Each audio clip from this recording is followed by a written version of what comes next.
د هر انسان نه به د هغه د عمر تپوس کېږي چې فیما افناه دا عمر دی په څه کې دوړه کړی دی فیما افناه هم دقه مت دوړه کړی دی په څه کې دی افنا فنا کړی دی په څه کې دی ختم کړی دی په څه کې عمر په څه کې تېر شو د نن زمانې نوجوان زما د اندازې مطابق ډېر کم به داسې وي چې دی نه به بچي خو زمونږ عمر نن سبا په موبایل کې تېرېږي حتی چې موږ په جماعت کې هم د موبایل نه وزګارېږو جماعت کې ناست موبایل نه وزګارېږو درس ته به تللي موبایل نه به نه وزګارېږو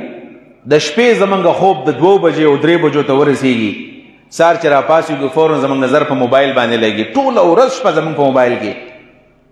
څه جواب ورکو چې موبایل کې زما اوس وخت لګېدلی و عن عمره فيما افناه دا عمر په څه کې تا فنا کړو یا بعضې خلک داسې وي د هغه عمر ټول د چا خلاف په سازش کې تېر شي سازش دا بل به څنګه راوغورځومه او ځان به څنګه د پاسه کم دا به څنګه بدنام کم ځان به څنګه نیکنام کم بعضې خلک عمر په دې کې تېرېږي د بعضې خلکو عمر په دې کې تېر شي چې شپه ورځ غیبتونه کوي شپه ورځ غیبت د څه کېنم غیبت د څه کېنم غیبت د سم کېنه غیبت بس غیبت او د بعضې خلکو عمر هم په دې منافقت کې تېر شي یو ته په یو نظر باندې کتل او بل ته په بل نظر باندې کتل په زړه کې دننه یو خبره په خوله باندې بله خبره او موږ ځان نه ملامته کوو چېرې زه څه کوم ذاکر دا زما ژوند په څه کې روان دی دا زما عمر په څه کې تېرېږي الله رب العالمین خو ما ته فرمایي چې افحسبتم انما خلقناکم عبثا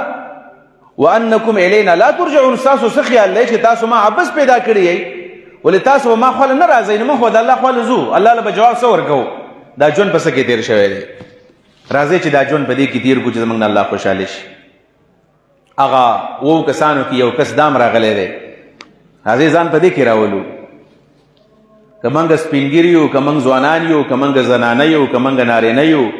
که په سکول کالج یونیورسټۍ کې سبق وایو که زمینداره کوو چې رسول الله صلی الله علیه وسلم فرمایي په دې 2 کسانو کې یو خوش قسمته انسان دا دی یو دا یې سوځوې ما چې عمر څنګه تېرول غواړي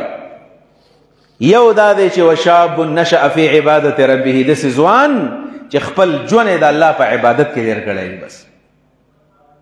ځوانانو د خپل ژوند د الله په عبادت کې تېر کوي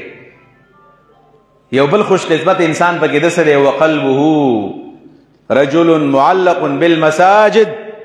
یو داسې انسان دی چې زړه د جومات سره لګېدلی دی بس جوماتونو سره زړه لګېدلی دی سوچ یې سره یعنې چې جومات کې هغه پکې وران دی چې دا به څنګه جوړ شي یعنې دا جومات ته چې تللی وم جومات هغه بجلي خرابه وه چې دا به څنګه جوړ شي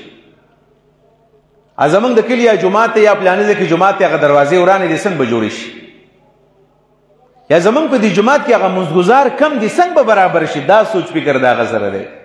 جومات به څنګه آباد شي ساري په دې مانځه کې داخله کولی نشته یو مطلب دی دا دی او دوی مطلب دا دی چې رجل قلبه معلق بالمساجد دا معنا ده چې حدیث کې راځي اذا خرج منه حتى يعود الیه چې ګر د جمعات نه وځي دا سوچ وسره دی چې لري لاندل شم ګورې بیا به منزل راځم یعنی د جمعې د مونځ یې وکړو او کله چې د جمعات نه دا ګسخ په بهر کړله اللهم انی اسألک من فضلک دا دعای ویله او دا سوچ یې وکړو چې مازدیګر مونځ به زما په کم ځای کې هسې نه زه د یو ځای له لاړ شم یا جومات له نه شم راتلی څه به کومه دا سوچ کوي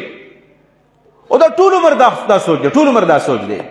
تاسو پته ده که نه حدیث راغلی دی حدیث چې رسول الله مبارک فرمایي د یو مونځ نه د بل مونځ پورې انتظار کول دا مونځ دی مونځ یعنی د ساري ګوره د ساري به مونږ مونځ کړی که نه او د ساري چې کله مونځ وشو نو زمونږ په سوچ کې به دا و چې د جمعې منزل به دي جومات ته ځم جای مسجد له او ټیم په ټیم ستا سره غم د چونوکان وړو کومه ځکه د جمعې ورځ ده ویښته برابرومه پاکې جامې اغوندمه غسل به کومه پیزار برابرومه جومات له به ځم رومیال برابرومه صادر برابرومه جنماز برابروم او دا سوچ کې او د سار نه واخله تر د دې وخته پورې ته په مونځ کې وې په مونځ کې بلکل داسې ټیم داسې ثواب الله درکوي لکه ته چې په مونځ باندې ولاړئ بیا د ماسپښین نه وی چې زه د مازدیګرې پورې دا ټیم به تېرو مازدیګر مونځ به چېرته کوم نو دا ټیم دی په مونځ کې تېر شو لږ سوچ برابرول غواړي دا ګران کار نه دی بیا د مازدیګر نه پس ته وی ماښام دا مونځ به چېرته کومه د ماښام نه پس د ماسخوتن دا مونځ به په جومات کې کوم د ماستن نه پس چې سهار به جومات ته ځمه 24 ګنټې ستا به څه کې تېرې شولې دا په عبادت کې تېرې شولې که نه قلبه رجل معلق بالمساجد دقه معنا ده دا مطلب یې چېرته هم نه دی چې په جومات کې کښېنه او اعتکاف کو چلي وباسه نه چې جومات کې ناسته رسول الله نه ده کړې داسې چې شپه ورځ په جومات کې کښېنه رسول الله شپه ورځ په جومات کې نه دی ناست جومات کې هم ناست دی بازار ته هم تللی دی جهاد له هم تللی دی دعوت هم کړی دی خپلې ښځې خوا ته هم ناست دی بچولی هم وخت ورکړی دی ملګرو خوا له هم تللی دی ګپې شپې هم لګولي دي نبي اسلام انسان و او داسې هم نه چې په جومات کې کښېنه او هر څه پرېږده وه هر څه به الله کوي او ته جومات کې کښېنه چې نه داسې نه ده الله به کوي خو ته به خپل وخت تېروې قلبه رجل معلق بالمساجد د عمر تپوس به کېږي عزتمندو ګورې دا کوم ژوند چې نن زما ستا دی د چا عمر په من کې د اویاو کالو ام وي اویاو کال نه پکې سپینګري شته غوښتي دي شپېتو کالو را پکې شته د پنځوستو څلوېښتو حتی بچیان را سره ناست دي دا عمر دې تپوس به الله تعالی کوي چې دا یې په څه کې تېر کړی دی خوش قسمت انسان څوک دی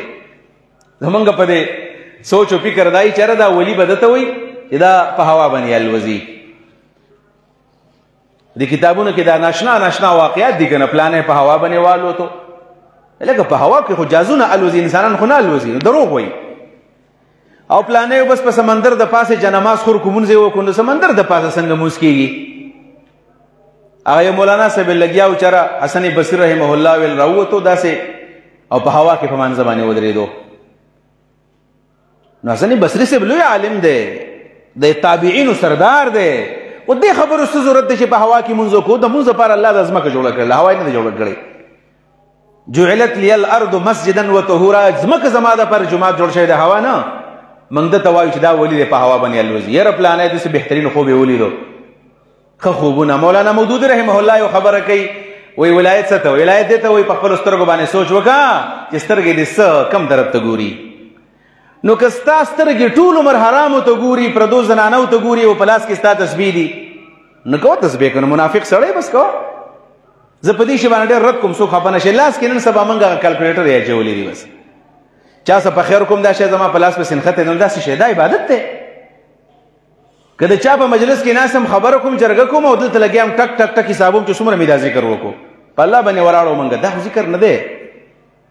او کوه تسبیح مړوه دغه شی هم په لاس کې ونیسه خو سم ځان له ځای کې کښېنه او الله یاد کا په دې زړه باندې په دماغ باندې الله یاد کا بیا مولانا مرحوم وایي د خپلو غوږونو درې ګوره چې غوږونه دې اوري څه غیبت اوري کنزل اوري چغلي اوري ګانې بجانې اوري قسمې خبرې اوري په دې ژبه دې سوچ وکړه ستا دا ژبه کمې خبرې کوي په دې لاسو دې سوچ وکړه ستا په لاسو کم کارونه کېږي په دې خپو دې سوچ وکړه په دې باندې کم کارونه کېږي نو که دا سترګې او دا غوږونه او دا پوز او دا لاسونه او خپې د الله د دین په خدمت کې لګېدلي دي ته ولي الله یې بیا او که ستا دا هر څه د الله د دین نه خلاف دي او ځان ته ولي الله په هوا باندې الوزه نو بیا ولي الله نه بیا